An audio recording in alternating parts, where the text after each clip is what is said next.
Hello, I'm Jim Roberts. We're here with another segment of Senior Living in Alexandria. This is a program put together by Senior Services of Alexandria. The intent is, through the programs, to provide information for not just seniors, but caregivers, family, friends, loved ones, others in the community that have an interest in our senior population.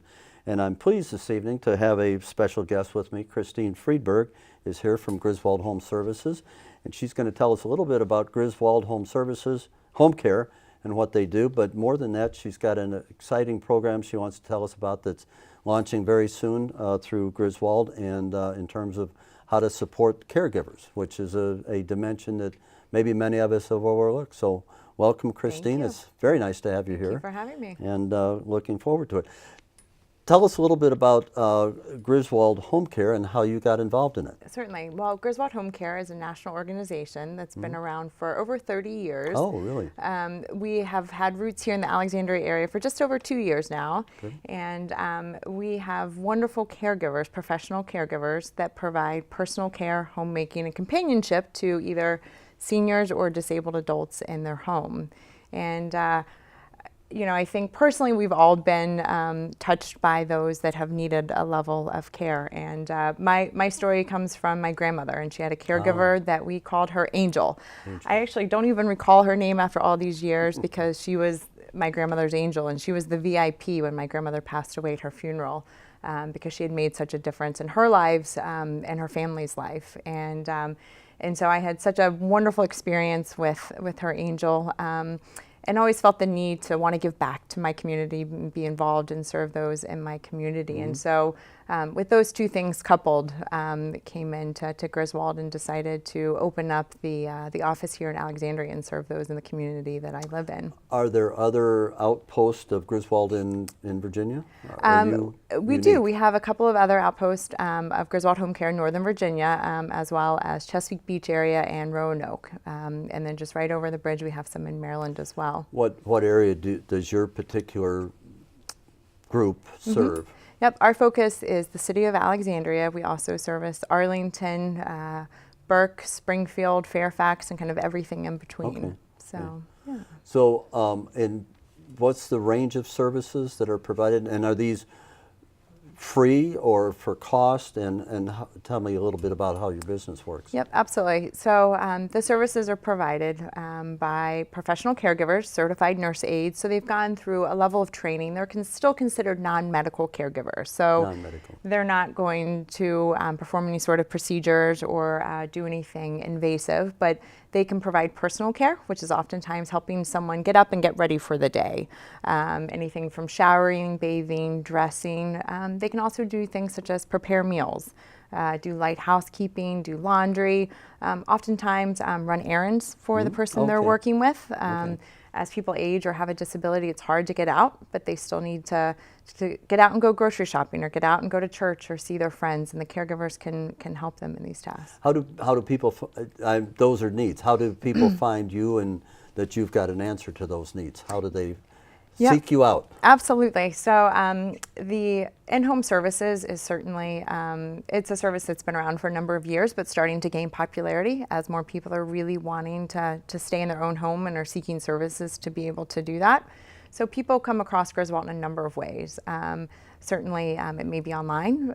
It may be from social workers or others that they're working with, whether it be in a hospital setting, a rehab setting, nurses or doctors, or a group such as Senior Services of Alexandria that really touch the same population that we're touching on a daily basis. And so they view you as maybe a team member, or they have a need that they aren't not able to meet, but they understand the breadth of what yours are. Absolutely. I mean, we see ourselves as just a piece of that care team that someone needs. What's the most difficult issue that you've confronted as you've tried to begin to build this and introduce it? You know, it's when people come to us, we're oftentimes one of the first stops because they hear about us, but we're not always going to be able to provide all of the needs that somebody has. And so, you know, it's been our duty is to learn about all the other resources in the area, and and we can look at a situation and say, okay, certainly we can refer a caregiver in that can help you with XYZ needs, but you may also need Meals on Wheels. You may also need the senior taxi service, and so it's really learning about all the resources so that we can then provide that kind of as a recommendation, as a package to those that we're servicing. So you're part of a caregiving team that does it. Okay. Absolutely. And have you found a good response? Have people found you and said this is, for example, family members I would think would seek you out when maybe they're out of town and they want somebody that they have confidence in? Absolutely. I would say our initial calls, 90% of them come from family or friend caregivers of the individual who actually needs the help. Oftentimes they're the ones who have been the caregiver, and they may need respite care. They may need a break from the care they're providing. They may be long distance and really need boots on the ground, somebody to go in on a daily basis and help. Or the level of care may exceed what they're able to do. And so we get a call from that family or friend caregiver really seeking additional resources. And your target are seniors still that are in home, not necessarily in group housing, but the majority of those that we service are in their private home, but oftentimes they may have made a transition into an assisted living community, or they may be in the hospital or rehab and just need some more one-on-one attention. So, okay. That's great. What's been the response? How's it going so far? It's been wonderful. When people, the biggest challenge is people not understanding that this resource is available, and a lot of caregivers end up burning themselves out because they're trying to do it all. And once they learn that they can bring in professional caregivers and really give themselves a break, it is, I've heard so many times, I wish I would have learned about this years ago or months ago. And it's been great to be able to see the joy that comes to the caregivers as well as the clients. You have to have a wide array of skills, it seems to me, under your umbrella to be able to provide the variety of services, and that seems comprehensive and large. Yeah, so the caregivers are really the ones that do the heavy lifting. They're the ones that are in there every day and providing the different services with the client. And I think the coolest part about what I do is it's not just watching the caregivers, provide the shower, the bathing, or the meals, but really that companionship piece. So really the connection that they end up making with their client, because I think we all seek that interaction with people, and oftentimes seniors or those with disabilities get very isolated in their own home, and so having someone come in, it's hard at first, but once they make a connection with their caregiver, it's very cool to see that relationship build. So, and I understand, or help me if I don't understand this, you're about to be on the cusp of a new service in terms of support for caregivers, meaning family, friends, professionals, nonprofits, whatever, but maybe you're kind of the glue or the enabler for that. Tell me, where did that come from and how does that work, please? Absolutely. So, with our work with our clients, we are oftentimes talking with their caregivers, whether it be a family caregiver, a friend, a neighbor. They take all forms. And these caregivers give a lot. And oftentimes get burnt out. And we felt like that there was a need to provide an outlet for these caregivers. And there's a number of caregiver support groups that can be found in the Northern Virginia area. Certainly there's always room for additional ones. And we are looking at starting a caregiver support group right after the first of the year. And the Emmanuel Church on the Hill has been kind enough to offer their space as a meeting space so that we can have caregivers come into a setting, and it's going to be in the evening time. So for those that stay very busy during the day, they can still have a group that provides the social support for them, can provide additional resources, can provide an outlet, a perspective, and they can meet others that are also on that caregiver journey. People understanding that they need help and that there is time for help. A lot of times people see a support group or an additional activity as just something else on the to-do list. Right. Yes. But understanding that there can be negative effects on someone's physical health and mental health just because of the challenges of being a caregiver, and understanding the importance of really being part of a support group and how that can help. People say too, well, I don't want to be part of a support group and have to get up and talk in front of a group of strangers I don't know. there's certainly no requirement that anyone that comes to the group that we're looking at starting after the first of the year, that they have to talk. They may be able to be there and be a silent participant and kind of learn from the experiences of others. How will you get the word out? How do you let people, beyond raising your hand and et cetera? Absolutely. So through a number of different ways, certainly through the current clients and their caregivers that we're working with. Senior Services of Alexandria is a wonderful resource. The Emmanuel Church on the Hill will also be supporting this group, and just getting the word out to others within the community so that they can learn about it and maybe be a neighbor of someone who needs the support, or a family member or a friend. Did you launch this because you found an unmet need? That, I mean, there are a lot of organizations that work with seniors, but not a support group like this. It sounds fairly innovative and unique to me.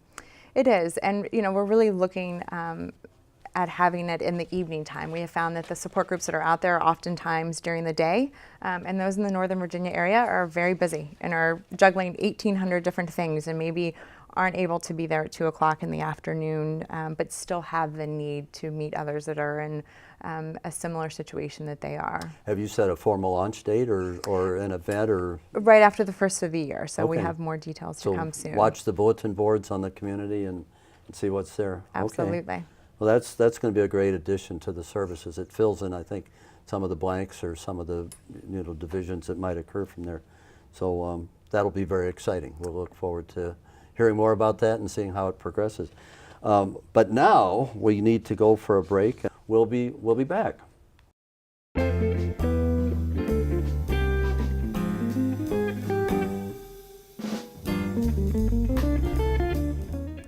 Hi, I'm Mary Lee Anderson. I'm Executive Director of Senior Services of Alexandria, and I'm here to tell you about some fun things that are going to be happening in our city during the month of December. First thing I want you to know about is the holiday market that will be held over on John Carlisle Drive beginning on Friday, December the 5th, and it'll be every Friday, Saturday, and Sunday until December the 24th. There'll be wonderful crafts activities, great food, and live music too, so please be sure to check that out. Another fun holiday activity will be the Successful Aging Committee's annual holiday luncheon. The luncheon will be held at First Baptist Church on King Street, and there will be live entertainment, a seated luncheon, and maybe even a visit from Santa. You can find out more information about that on our website. The third thing I want to tell you about is a little change of venue for the Robust Walking program. Instead of walking outside during these cold winter months, they're now meeting every Monday, Wednesday, and Friday morning at 9 o'clock at the Mount Vernon Rec Center over on Commonwealth Avenue. So please come join the Robust Walkers and stay fit despite the cold.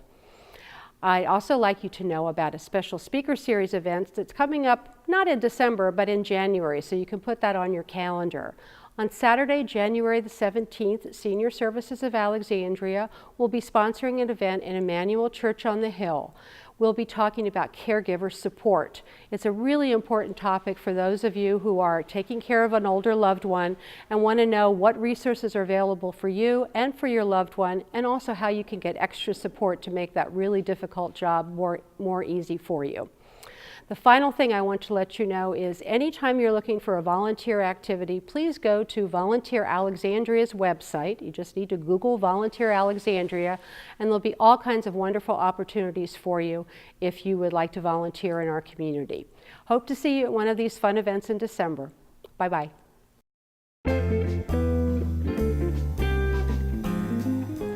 Hi, we're here today with Debbie Ludington, who is the Long-Term Care Coordinator with the City of Alexandria's Department of Community and Human Services, Division of Aging and Adult Services. How are you today? I'm great, thanks. Good. How are you? Good, thanks. And so she's going to tell us a little bit about the city's senior taxi program. So why don't you just give us an overview of that? Okay, great, thanks. We're actually really excited. The program has been in existence for many years, but we revamped it about a year ago to expand it, actually. It's a program for seniors that live in the city. You have to be 60 years of age or older. You need to have a household income not greater than about $48,500. And the program is really purchasing discount senior taxi fares through Alexandria Yellow Cab. Once you're approved in the program by submitting an application, Yellow Cab will send you this little card. It looks very much like a debit card. and it works very much like a debit card. So you can purchase fares to be put on this card. For $25, you'll get $170 of taxi fares on this card, or you can spend $15 and you'll have $90 put on this card electronically. You can do this 4 times a year. And the real advantage of this program is that you can go anywhere that Alexandria Yellow Cab will take you. You can call the day of to make a reservation. You can make a reservation online. You can go up to a yellow cab at a taxi stand and say that you'd like to take a ride, show them the card, and they'll take you where you want to go. Once you've completed your ride, you just swipe this on the machine in the back of the cab and it deducts it electronically from it. So it's really, it's a much more expansive use of this card than we had previously. We've heard from a lot of seniors that it's really helped them to maintain their independence. They can go to the doctor, they can go grocery shopping, they can go to a restaurant, they can go for a drink with friends, you can go anywhere you want, and we're just really excited about it. So if you want more information about this program, please call our office at 703-746-5999, or you can also visit us at the web at www.alexandriava.gov/aging and go to the transportation section. Okay, great. Well, sounds like a great service. So thanks for coming here and talking to us about Okay, it. thanks.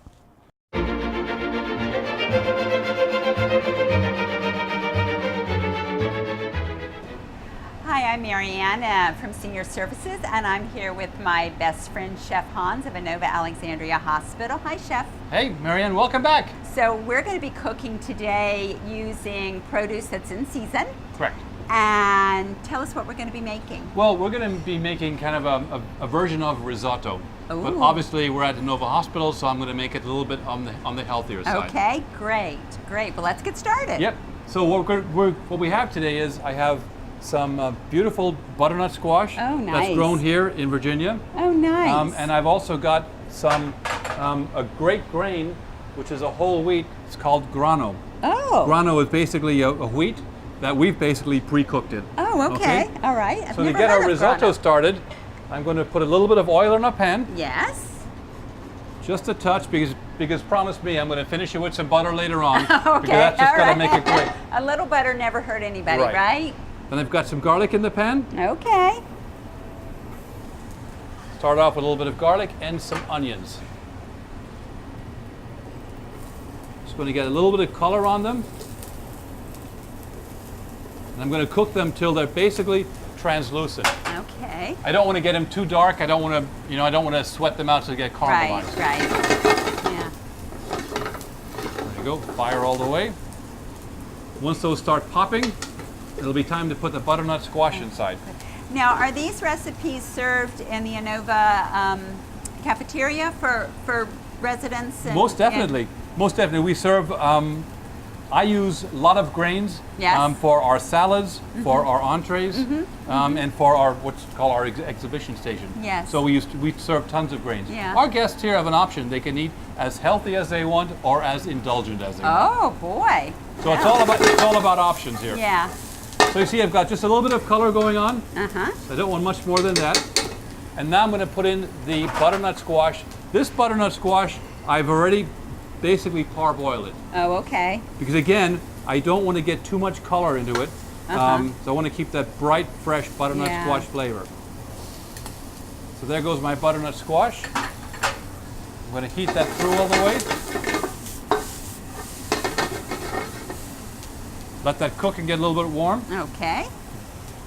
Then I'm going to finish that with just a touch. I've got a vegetable stock here. We didn't talk about the vegetable No, stock, we did didn't. we? No, tell me about that. So I've got all kinds of fresh vegetables: carrot, celery, onions, mushrooms, fresh herbs, basically whatever we have in the refrigerator. Uh-huh. And I even like to use corn stalks. If you Oh, boil corn right. Oh, and take the okay. corn off, put the stalks inside, okay. pull some flavor out of there also. Oh, okay. So I've got a great vegetable stock going, and I'm going to put just a little bit of that in the bottom of the pan, just to heat everything up. All righty. Now, when you make vegetable stock, you can keep that in the refrigerator or wherever, and you can use it for your recipes. Yeah. You can use it in place of chicken stock or in case of beef stock. Right. Okay. So it works great. Uh-huh. So now I've got the onions, the garlic, I've got the butternut squash. I'm going to hit it with a little bit of the grano inside, the grain. Okay. And see, my vegetable stock is evaporating, so it's basically intensifying the flavors. Okay. So I want to keep adding just a little bit at a time, so that the stock evaporates and flavors the butternut squash. Oh yeah. Now grano, is that available in supermarkets? Pretty readily available? Yeah, you have to probably look for it in the healthy Right, aisle, yep. the health food section. But you could use all kinds of things. You could use barley. You could use wheat berries. Okay. There's all kinds of whole grains that are out there Anything that this recipe works great with. Go with. Yeah. Okay. So now I've got everything's nice and hot. I'm going to put a little bit of salt and pepper inside. This is Alrighty. basically salt and white and black pepper mix, just for a little flavor. I've got some fresh herbs. This is a mix of fresh thyme and parsley. Just a touch of that to bring out the flavor. Yes. Looking good. And then a little more broth, just to keep it moist.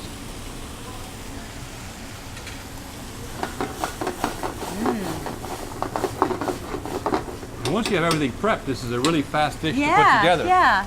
So now I can't help myself. That's all right. I've A gotta- little butter. I've gotta never add a little hurt bit of you. butter That's to all it. Right. And then some Parmesan cheese. Oh boy.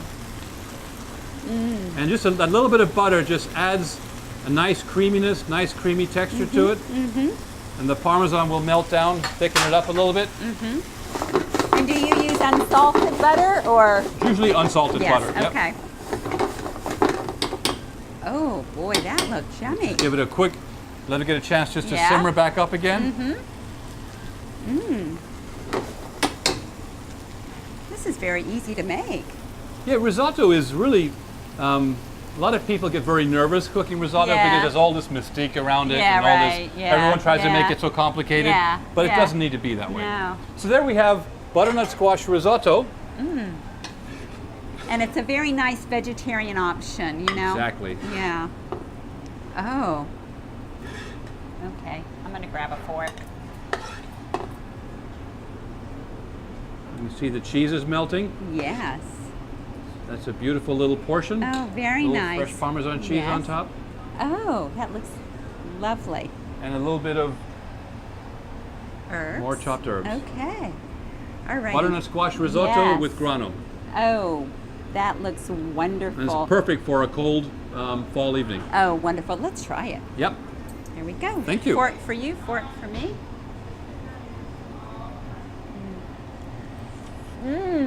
Yummy. Oh, you have to make this recipe. This is wonderful.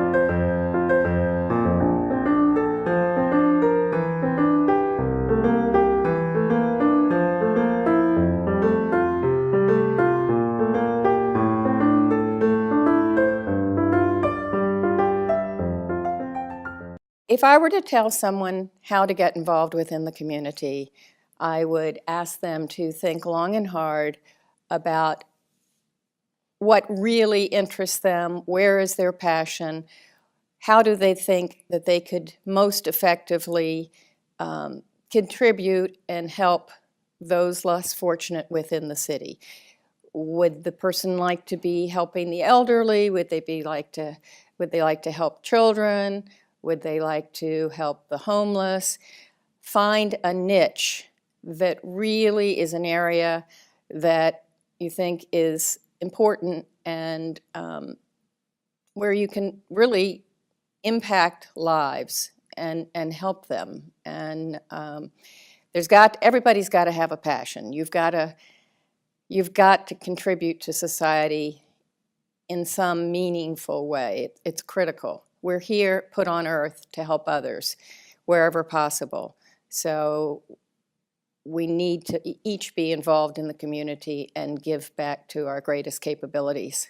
we're back, and I want to give a special thanks to Christine Friedberg, who's here, with her announcement about the support services for senior programs and their needs. But we'll have a short piece that will tell us highlights from the November Speakers Series, Preparing for Important Conversations, that I hope many of you attended, but if not, you'll have a few highlights. And so that's the end of this program. It's holiday season and a special time of the year, so we should be thankful for family, for friends, for memories, for good times, for the gifts of Spirit, and our many blessings. And I'll see you next time in 2015.